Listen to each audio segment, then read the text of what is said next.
Hello friends, welcome back to our channel. ഇതിനു വേണ്ടിയിട്ട് ഞാൻ വാനില സ്പോഞ്ചാണ് ഇതിൽ യൂസ് ചെയ്യുന്നത്. ചോക്ലേറ്റ് സ്പോഞ്ച് വേണമെങ്കിൽ നിങ്ങൾക്ക് യൂസ് ചെയ്യാം.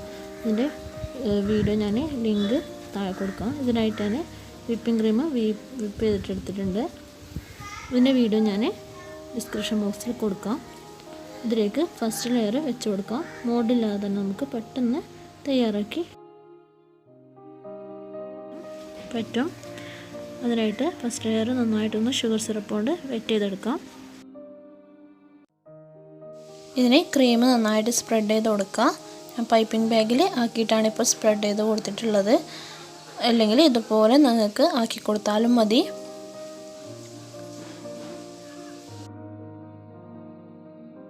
ഇതിൻ്റെ മുകളിൽ വൈറ്റ് ചോക്ലേറ്റ് ചെറുതായിട്ട് അരിഞ്ഞിട്ട് ഇട്ട് കൊടുക്കുക. ഇല്ലെങ്കിൽ വൈറ്റ് ചോക്ലേറ്റ് ഗണാഷ് നിങ്ങൾക്ക് ഒഴിച്ചു കൊടുക്കുക.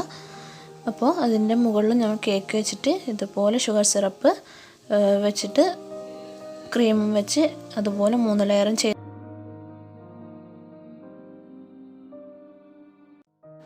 രണ്ട് സൈഡും ഇതുപോലെ കട്ട് ചെയ്തതിന് ശേഷം നടുഭാഗത്ത് മാത്രം ഒരല്പം ക്രീം സ്പ്രെഡ് ചെയ്ത് കൊടുക്കുക. ഒന്ന് കറക്റ്റായിട്ട് നിൽക്കാൻ വേണ്ടിയിട്ടാണ്. അപ്പോൾ ആ രണ്ട് സൈഡിൽ നിന്നുള്ളത് കട്ട് ചെയ്തത് മുകളിലേക്ക് ഇതുപോലെ ഒന്ന് വെച്ച് കൊടുക്കുക. നല്ല സോഫ്റ്റ് ആയിട്ടുള്ള കേക്കാണ്. ഫ്രിഡ്ജിൽ ഒരു 2 മിനിറ്റെങ്കിലും ഫ്രീസറിൽ വെച്ചതിന് ശേഷം ഇതുപോലെ വെക്കുകയാണെങ്കിൽ നന്നായിട്ട് സെറ്റായിട്ട് കിട്ടും.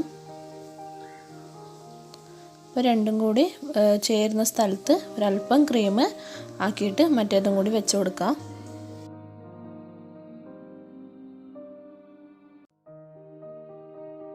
ഇതിനെ 5 മിനിറ്റ് ഇപ്പോൾ ഞാൻ ഫ്രീസറിൽ വെച്ചെടുത്തിട്ടുണ്ട്. അപ്പോൾ നല്ല സെറ്റായിട്ട് കിട്ടും. പെട്ടെന്ന് കട്ട് ചെയ്യാനും പറ്റും. ഇതുപോലെ ഒന്ന് ക്രോസ് ചെയ്തിട്ട് കട്ട് ചെയ്ത് കൊടുക്കുക. അപ്പം നമുക്ക് കട്ട് ചെയ്യുമ്പോൾ തന്നെ മനസ്സിലാവും ഒരു ഗ്ലാസിൻ്റെ രൂപത്തിലാണ് നമ്മൾ കട്ട് ചെയ്തെടുക്കേണ്ടത്. അപ്പം മുമ്പത്തെ വശം ഞാനിതാ കട്ട് ചെയ്തെടുത്തിട്ടുണ്ട്. അതുപോലെ അതിൻ്റെ പിറകുവശം ചെറുതായിട്ടൊന്ന് കട്ട് ചെയ്ത് കൊടുത്താൽ മാത്രം മതി. അതിനെ മുൻപത്തെ വശം കട്ട് ചെയ്ത പോലെ അത്ര കട്ട് ചെയ്യണ്ട.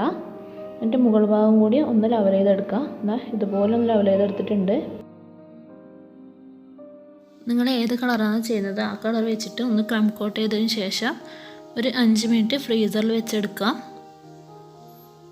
അതേ കളർ കൊണ്ട് തന്നെ സ്റ്റാർ നോസിൽ കൊണ്ട് ഇതുപോലെ ഒന്ന് വരച്ചു കൊടുക്കാം. ഫുള്ളായിട്ട് ഈ നോസിൽ കൊണ്ട് തന്നെ ഞാനിത് കവർ ചെയ്തെടുത്തത്. അപ്പോൾ ആദ്യമായിട്ട് എൻ്റെ വീഡിയോ കാണുന്നുള്ളവർ ഒന്ന് സബ്സ്ക്രൈബ് ചെയ്യുക. കൂടെ കാണുന്ന ബെൽ ബട്ടൺ അമർത്തുക. അതിൽ ഓളൊന്ന് ഓപ്ഷൻ സെലക്ട് ചെയ്യുക. അപ്പോൾ ഞാനിടുന്ന വീഡിയോ നിങ്ങൾക്ക് നോട്ടിഫിക്കേഷനായി കിട്ടുന്നതായിരിക്കും. ആ ഗ്ലാസ് ചെയ്യുന്ന സ്ഥലത്തൊക്കെ ഞാൻ വൈറ്റ് കളർ കൊണ്ടാണ് ഇതുപോലെ സ്റ്റാർ നോസിൽ വെച്ചിട്ട് തന്നെയാണ് ചെയ്ത് കൊടുത്തിട്ടുള്ളത്.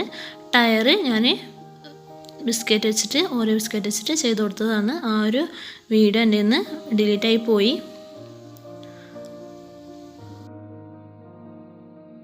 അപ്പോൾ നമ്മുടെ കാറിൻ്റെ ഫൈനൽ ലുക്കാണിത്. അപ്പോൾ എല്ലാവരും ട്രൈ ചെയ്ത് നോക്കുക.